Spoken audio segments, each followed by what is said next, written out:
നോക്ക്, വീടിൻ്റെ മുകളിലേക്ക് കിടക്കുന്ന ഒരു പേരയാണ്.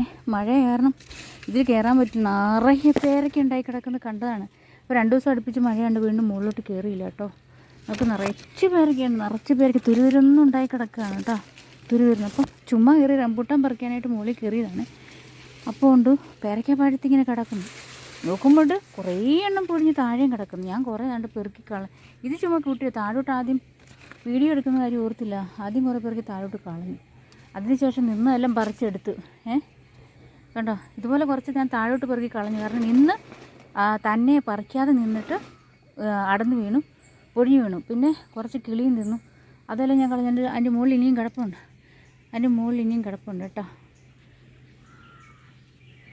ഞാനാണെങ്കിൽ ഇതൊരു എന്താണ് ഷീറ്റിട്ട ഭാഗമാണ് കേട്ടോ, ആസ്പെറ്റോസേ. അതിൻ്റെ മുകളിൽ കയറി നിൽക്കുവാണ്. എനിക്ക് വെയിറ്റ് കുറവായതുകൊണ്ട് പൊട്ടത്തൊന്നുമില്ല. ഇതിൻ്റെ മുകളിൽ കയറിയെന്നാണ് ഞാൻ പറിക്കുന്നത്. വേറെ ആളും കയറി കഴിഞ്ഞാൽ പൊട്ടിപ്പോവും. ഇത് വരുന്നത് ശരിക്കും പറഞ്ഞാൽ ഇത് പറിച്ച് കടയിൽ കൊണ്ട് കൊടുത്താൽ ശരിക്കും 4 പേരൊക്കെയാണ് ശരിക്കും പറഞ്ഞാൽ 1 കിലോയുണ്ട്. അതുകൊണ്ട് ഇത് വലിയതായിട്ട് ഉണ്ടാകുന്ന പേരൊക്കെയാണ്, നിറയെ ഉണ്ടാവും.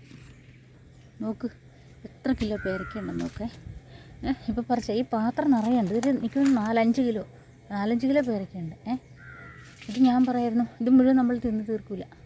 കടയിൽ കൊടുത്താൽ നമ്മൾ 1 കിലോ പേരയ്ക്കയ്ക്ക് 300-320 ഒക്കെ വെച്ചിട്ടാണ് നമ്മൾ വാങ്ങിക്കുന്നത്.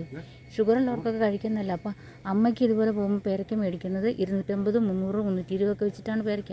ഇതാണെങ്കിൽ നാടൻ പേരയ്ക്കയാണ്. എത്ര കിലോ ഉണ്ടെന്ന് നോക്കിക്ക്.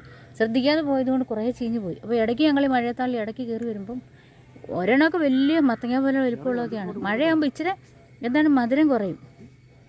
കണ്ടോ, ഇതാണ് പേരയ്ക്കയുടെ അവസ്ഥ. ഇനി നിറയുണ്ട്. അപ്പോൾ ഇനിയിപ്പം ശ്രദ്ധിച്ചിട്ട് പറിച്ചാൽ കിട്ടും. സത്യം പറഞ്ഞാൽ കണ്ടും എടുത്തു, തിന്നും എടുത്തു. അപ്പോൾ വീണ്ടും കാണാം കേട്ടോ.